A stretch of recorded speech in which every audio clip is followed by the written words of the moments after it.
Bonjour à toutes et à tous, j'espère que vous allez bien. On se retrouve pour le brief du mardi 12 mars, il est 9h39. Aujourd'hui, on va parler donc des news économiques, du ratio long and short, du funding, open interest, des liquidations. On regardera les fundings, on regardera également ce que font les whales, on regardera le volume ETF et on finira par l'analyse technique. Alors, hier, on a eu un volume qui était quand même pas mal sur Bitcoin, donc sur les ETF, et ça c'est vraiment bizarre parce que tout simplement on a eu 500 millions d'achats juste ici, donc ça veut dire tout simplement que potentiellement on a des grosses prises de profit sur les moyens ou les whales, mais on verra ça ensemble.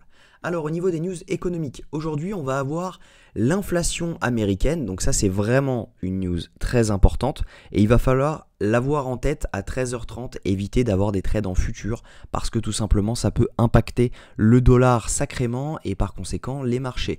Si jamais on a par exemple Nvidia qui se met à dévisser ou un gros du S&P 500 qui commence à dévisser, on pourrait avoir tout simplement une répercussion directe sur les cryptos. Donc il faut bien faire attention à ça et l'avoir en tête. À 13h30, attention à vous. Au niveau du ratio long and short, on est sur du 50-50 parfait. On a 400 millions de shorts en plus depuis hier. Donc ça c'est plutôt bon signe pour la suite pour avoir de nouveau un mouvement haussier. Et donc voilà. On a les fundings qui étaient extrêmement hauts hier.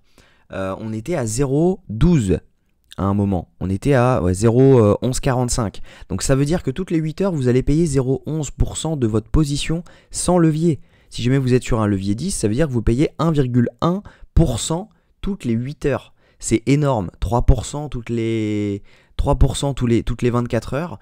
C'est considérable. Donc il fallait à un moment faire un petit ménage. Et je suis ravi d'avoir vu que le prix n'a pas eu besoin de faire quelque chose comme ceci pour tout simplement refermer les fundings. Parce que rappelez-vous, la dernière fois qu'ils étaient aussi hauts, on arrête tout le monde parce que tout simplement ça veut dire qu'il y a énormément de longues. C'est pour convaincre les gens de short parce qu'il y a une différence entre le prix spot et le prix perp.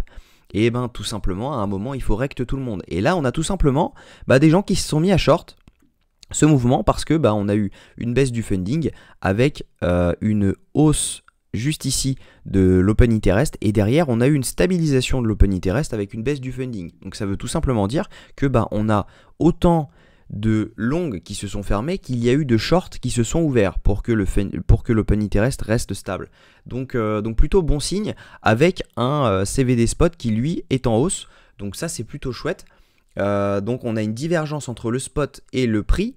Donc ça c'est plutôt cool, c'est plutôt intéressant. On va voir ensemble ensuite les zones qui pourraient être intéressantes à acheter.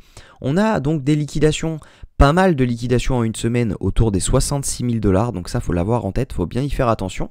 On a des liquidations qui montent jusqu'aux 75 000 $. Donc ça pourrait être très intéressant d'y aller. C'est le prix que moi je target. Si jamais on regarde sur 3 jours, on a des liquidations qui sont donc à la hausse, mais également à la baisse. Donc ça va nous aider un peu pour la technique pour avoir potentiellement une entrée en longue. Et sur les dernières 24 heures, c'est du kiff-kiff. On en a à la hausse, on en a à la baisse, on pourrait faire du yo-yo. Donc voilà. Au niveau donc des fundings, on est redescendu, c'est ce que je voulais vous montrer. Mais hier, il faut savoir qu'on était à 0,12. Et là, on est à 0,04.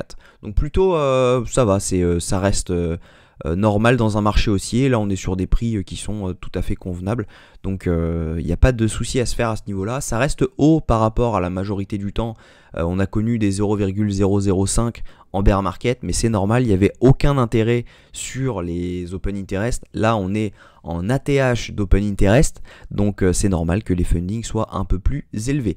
Au niveau donc des portefeuilles, c'est ce qu'on voit. On a les moyens portefeuilles, donc entre 100K et 1 million, tout simplement, qui vendent ce mouvement. Ok, on le voit juste ici. Les whales, elles profitent pour accumuler. Ok, on a quand même eu une accumulation.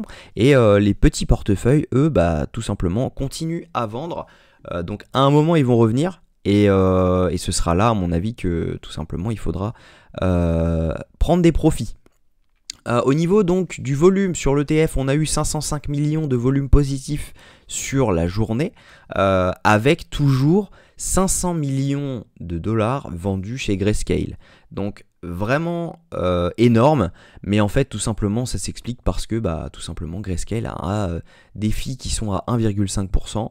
Et on a BlackRock qui est à 0,12 et Fidelity qui est à 0 pour le moment. Donc c'est tout simplement une migration de Grayscale vers les autres. Et en plus de ça, on a un volume qui est positif de 505 millions. Donc c'est assez exceptionnel. Mais voilà, faut l'avoir à l'œil, ce tableau, faut l'avoir à l'œil parce qu'il est quand même assez intéressant pour savoir ce qui se passe sur les ETF. Au niveau technique, donc on a dit il y a des liquidations à la baisse et à la hausse. Donc tout simplement, moi ce que j'envisage, c'est étant donné que ici, on a fait un joli boss, ok? Et bah tout simplement, ce qui serait cool, c'est de revenir chercher, hop, je vais zoomer un petit peu pour que ce soit plus lisible pour vous. Hop, je vais me mettre là. Donc moi en fait, ce que j'envisage, c'est tout simplement revenir chercher, donc la ligne jaune, c'était l'ancien ATH. Revenir chercher cette ligne jaune, ok, retarget l'ATH, revenir chercher cette zone OTE, ça ferait vraiment sens de revenir chercher ça. Derrière, on refait un shosh, ok, derrière on redump et ensuite on repart. Et ça serait vraiment quelque chose d'intéressant. Et moi, je vais rentrer tout simplement ici et je vais mettre un SL ici. Si jamais ça venait à ne pas passer, je ferai une deuxième entrée tout simplement dans cette zone OTE. Mais dans la logique, on devrait rebondir sur ce nouvel ATH et sur cette ancienne ATH, pardon, qui est également une zone OTE après un shosh. Ça, c'est vraiment, je pense, une entrée qui peut être sympathique et on peut avoir un risk-reward plutôt intéressant parce que tout simplement, ça nous donnerait, si jamais on se dit qu'on rentre hop, sur les 0,618 parfaitement, on se met un SL ici, et derrière on vient target les 75 000 $. Donc ça nous donne un 1 pour 2,6. Après derrière, moi j'ai toujours ma target des 90 000 $, donc pourquoi pas le laisser courir avec en remontant petit à petit, bah tout simplement, si jamais on voit que le prix commence à faire tac tac tac tac tac tac tac, bah tout simplement vous remontez votre SL, vous remontez votre SL. Genre on est ici, bah vous remettez votre SL ici, on est ici, vous mettez votre SL ici, etc. Jusqu'à un moment, hop, ça file votre SL et puis voilà. Donc ça c'est une technique de trade, mais voilà, moi c'est ce que je pense faire si jamais on va dans cette zone. C'est le plan de la journée. Pour le moment je ne fais rien parce qu'on peut très bien repartir à la hausse tout casser, étant donné que les fundings sont repartis. Mais voilà, on n'est pas à l'abri de venir faire un petit rect à 69 220 pour derrière rebondir et pouvoir target des nouveaux plus hauts. Je pense que les profits, faudra en prendre un petit peu, donc c'est pas un conseil en invest. Moi, je vais en prendre un petit peu, je pense, avant mai.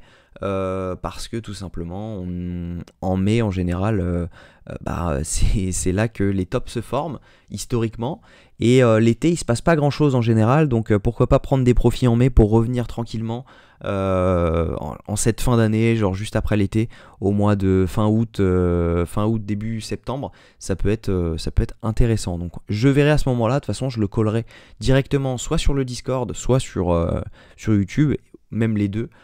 Donc voilà, j'espère que cette vidéo vous a plu. Si c'est le cas, je vous invite à liker, commenter et vous abonner. On se retrouve demain à la même heure. Prenez soin de vous.